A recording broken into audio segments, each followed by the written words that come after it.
And a lot of people say to me, "Oh yeah, but Newcastle paid your wages when I was in jail," and this is an exclusive for years, but they never. I was not paid. Not that I wanted to be, but I was not paid. I was also given a contract from, I think it was Dennis Wise at the time, saying if I didn't sign a renegotiated deal on a lot less money than what I was on, that they would sack me. And that had come from Mike Ashley, who obviously controls the club. So they basically give me an ultimatum that if I didn't sign this contract on a fifth of the money I was on, they were going to sack me. I was sitting in a jail cell at the time, so I had no real power. I had to either do it or not do it.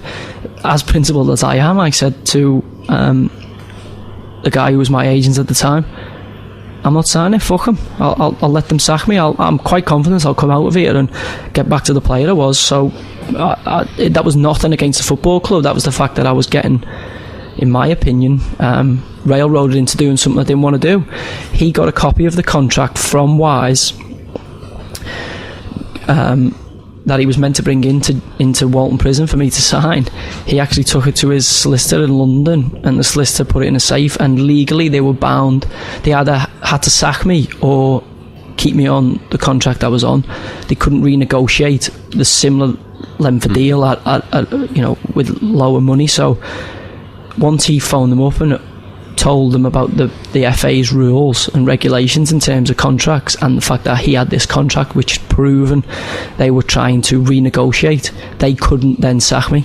And from that moment on, I was never, a lot of the questions I had for Derek Lambias were, well, hang on a minute, you tried to do this to me when I was having a bad time, so did you think that now I'm playing really well? Like, this is nothing against the club, this was a personal issue. They, in my opinion, they tried to fuck me when I was at a low time, and then yet they were demanding loyalty from me for 3 years down the line when I was playing well. And I was like, well, hang on a minute, there's got to be there's some balance here. You can't be the way you've been with me. And Derek was saying, oh, that's not me, that was Dennis Wise, that was this, that was that. At the end of the day, at that football club, Mike Ashley's the Ayatollah. Nothing happens without him.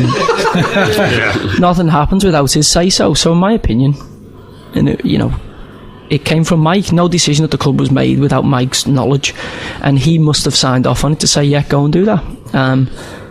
So that was always there in the background. So there's a lot more. I mean, there's millions of stories for other days about what they got up to, but I'm not. It's interesting because my impression as a football fan was Joey Barton left Newcastle because he's caused some trouble, and what you've just said in the last 5 minutes, completely puts a different perspective. Yeah, but don't forget, that. Newcastle as a playing squad last year, Newcastle were the only club in Premier League history not to sign a bonus sheet. Never happened. It's unprecedented that a club did that. We refused as a playing staff because they tried to railroad the players into signing a bonus sheet.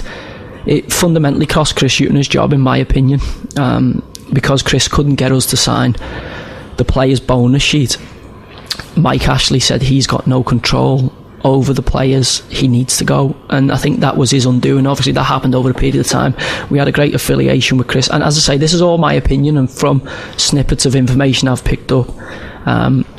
Chris knew he was on borrowed time from that, and there was a guy who, in my opinion, had kept the club together when they went down to the Championship. He had no budget, he had obviously inherited a playing staff that was fragmented and disjointed, and the guy handled himself with nothing but dignity. Done a fantastic job with a number of coaching staff, swimming against the tide, in my opinion, at boardroom level, and got the club back into the Premier League, which, as most QPR fans will testament to, is a fantastic. It's not an easy league to win. You look at it this year, there's 7-8 teams could win it, but Newcastle won it at a canter. Yeah. So just going back to the original question. I need to get this off my chest. No, carry on. Go on. Carry on. So what happened was they got rid of Chris Hughton, and obviously I felt the way they'd done it, they just could have handled themselves with a little bit more dignity, and it was disappointing, and I felt aggrieved by it. At the same time, we refused to sign the bonus sheet.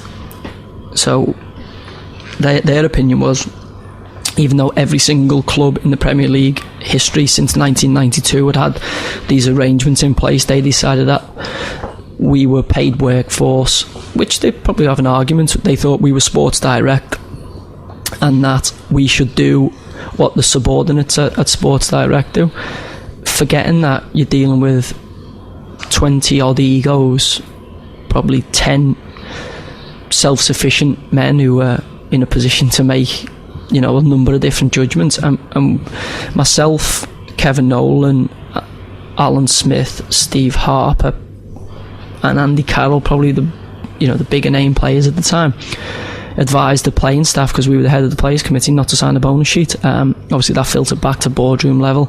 It's no coincidence that I got sold, well, I got given away. Andy Carroll was sold, Kevin Nolan was sold, Steve Harper, as you know, fantastic servant for the football club, has been forced to go on loan and made his position made untenable, and Alan Smith told he's going to train with the reserves for the rest of his days, and they don't want him anywhere near the football club. So for me, it's all about power and control. Like, they're running the football club, and you know, it's going really well for them at the minute, but I think that's more a testament to the players and the fans, and also to the manager. I think the manager's been different class, and I just wouldn't like to go to work and work for those two cretins. But yeah, I've got a great affiliation with the football club and really hope to do well, and you know, always look for the results, and I can't wait to go back to St James Park. It's one of the great places to play football in this country.